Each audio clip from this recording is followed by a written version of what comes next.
ఓం పరబ్రహ్మ పరమాత్మ నమః జగతుత్తే స్థితి ఫలయ బ్రహ్మ హరిహరాయ ఉత్తరి గుణాత్మే సర్వకౌతిగామి దర్శ దర్శ దత్తాత్రేయ నమసంతిని సిద్ధి కురు కురు కురు కురు కురు స్వహ కుర్రో కుర్రు కొండదేవత అంబ పలుకు జగతంబ పలుకు సమ్మక్క పలుకు సారలమ్మ పలుకు కొండదేవత పలుకు అంబవారు పలుకు జై కొండదేవత. ప్రజలందరికీ నమస్కారము. ఈరోజు మనం తెలుసుకోవాల్సింది సెప్టెంబర్ నెల వృషభ రాశి ఫలితాలు. ఈ క్రోధినామ సంవత్సరమున ఈ వృషభ రాశి గురించి మనం తెలుసుకోబోతున్నాం. అదృష్టము, జీవితము, లలాటకము, యోగము, స్థానము. ఈ రాశి వాళ్ళకి మేనుగా ఆదాయములో తక్కువగా కనబడుతుంది. తర్వాత ఖర్చులో 8% ఎక్కువగా ఉంది. ఈ రాశి వాళ్ళకి కృత్తికా నక్షత్రము, రోహిణి నక్షత్రము, మృగశిర నక్షత్రము, ఈ 3 నక్షత్రములు కలిస్తేనే వృషభ రాశి ఫలితాలు. ఈ వృషభ రాశిలో అందున మేనుగా ఆలోచన విధానం ఎలా ఉంటుందంటే, ఏ పని చెప్పినా ఏ చేసినా కూడా సొంత నిర్ణయంతో వెళ్ళిపోతుంటారు. ఏరే వాళ్ళు ఇది కరెక్ట్ కాదురా అని చెప్పినా కూడా ఆ మాట వీళ్ళు చెవిలో పెట్టరు. సొంత ఆలోచన, సొంత డైరెక్షన్లో పోతుంటారు. పోయిన తర్వాత దాంట్లో కొంత దెబ్బ తిన్న తర్వాత వీళ్ళకి అర్థమవుతుంది, అబ్బా నేను ఈ రూట్లో పోయానేంటి, నాకు ఎందుకు ఇలా జరిగింది ఏమిటా అని సందేహిస్తుంటారు. కాబట్టి ఆ దెబ్బ తగలక ముందే జాగ్రత్త పడాలి. ముందు జాగ్రత్త సుబ్బొక్క అన్నారు. కాబట్టి ముందు జాగ్రత్త లేకోకుండా ఉంటే ఆ మనిషి ఎంతలా వాడైనా కూడా పడిపోవాల్సిందే. కాబట్టి మనకి ఎంత తెలిసినా, ఎంత ఆలోచన ఉన్నా, ఎంత డైరెక్షన్ ఉన్నా కూడా మనం చేయాల్సిన కార్యక్రమం ఏంటంటే, ముఖ్యంగా అమ్మా నాన్న తల్లిదండ్రుల తర్వాత మనకి భగవంతుడి తర్వాత తల్లిదండ్రులు. భగవంతుణ్ణి మనం పూజిస్తాము, భగవంతుణ్ణి మనం ఆరాధిస్తాము. కాబట్టి భగవంతుణ్ణి మనం ఎలాగ పూజించి, ఎలాగ దర్శనం చేసుకొని ఎలాగ చేస్తామో, దేవుడు తర్వాత మనకి దేవుడు తల్లిదండ్రులు. మనల్ని సృష్టించింది ఎవరు? తల్లిదండ్రులే కదా. ఆ తల్లిదండ్రులకు కూడా మనం ఇవ్వాల్సిన గౌరవం, మనం ఇచ్చే ఒక పద్ధతి, విధానం అనేది ఉండాలి. వాళ్ళ దగ్గర మనం తీసుకోవాల్సిన కొంత తీసుకొని మన సొంతంగా కూడా కొంచెం ఏర్పాటు చేసుకుంటే చాలా మంచి జరుగుతుంది. కాబట్టి ఈ రాశి వాళ్ళకి మెయిన్గా 16వ తారీఖు నుంచి నూతన పనులు, అనగా గృహం, ఇల్లు మార్పులు కొన్ని రాబోతున్నాయి. గృహం అనగా ఇల్లు, హౌస్. ఆ హౌస్ అనేది మీరు ఉండే స్థానాన్ని మార్చి వేరే ఇల్లు ఒకటి కట్టడం కానీ, లేకపోతే కొనటం కానీ, లేకపోతే మీరు ఇక్కడి నుంచి మళ్ళీ ఇంకా వేరే ఊరికి పోవటం కానీ, ప్రమోషన్ పరంగా కానీ, ఉద్యోగ పరంగా కానీ, లేదు బిజినెస్ పరంగా కానీ మీరు వేరే దిక్కున పోయే మార్గాలు అతి దగ్గరలో మీకు కొన్ని కనబడుతున్నాయి.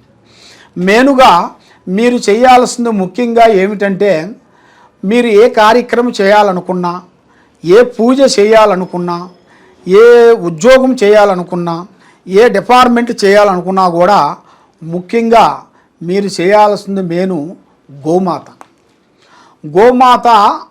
ఆ గోమాత దగ్గరికి వెళ్ళి ఆ గోమాతకి కొన్ని అరటి పండ్లు మీ చేతుకుంటానికి తినిపించేసి, మీ చేతుకుంటా 3 దోషుళ్ళు రాగులు కానీ, సజ్జలు కానీ, లేకపోతే జొన్నలు కానీ, ఈ 3టిని మీరు ఆ ఆవుకి మీరు సమర్పించాలి, ఇచ్చి తినిపించాలి. అక్కడ తింటే ఒకే, తిన్నా తినకపోయినా వాళ్ళకి అక్కడ సమర్పించేయటమే. కాబట్టి మీ చేతిలో ఉండాల్సిన అరటి పండ్ల వరకు మీ చేతుకుంట వరకు పెట్టాలి. పెట్టేసి అక్కడ మెయిన్గా పసుపు కుంకుమ కాళ్ళకి రాయాలి. పసుపుతో రాసేసి కుంకుమ బొట్లు పెట్టేసి అక్కడ నమస్కరించుకొని, అక్కడ నమస్కరించుకున్న తర్వాత అక్కడ మెయిన్గా ఆ పూజ కార్యక్రమం అయిపోయిన తర్వాత ఆ గోమాత పూజ అంటే, మీకు గోమాత అంటే మనకి గోశాలలు ఉంటాయి, మనకు దగ్గరలో ఎక్కడైనా సరే గోశాలలు ఉంటాయి. ఆ గోశాలలో మీరు అక్కడికి వెళ్ళి ఆ కార్యక్రమాన్ని మీరు చేసుకున్న తర్వాత అప్పుడు మీరు వ్యాపారంలో కానీ, బిజినెస్లో కానీ, ఉద్యోగంలో కానీ, చదువులో కానీ, విదేశాల ప్రయాణాలు కానీ అది మీరు మొదలు పెట్టాలి. ముందే మీరు అది మొదలు పెట్టారనుకోండి, ఈ దోషం వల్ల మీకు ఈ 2 గ్రహాలు మిమ్మల్ని కొన్ని పీడిస్తున్నాయి. రావు కేతువుల గ్రహాలు కొన్ని పీడిస్తున్నాయి. ఈ రావు కేతువుల గ్రహాలు మీకు శాంతం అయితేనే మీకు ఏ కార్యక్రమైనా కానీ ఏ పనులైనా కానీ మీకు అవి తొందరగా సక్సెస్ అవుతాయి.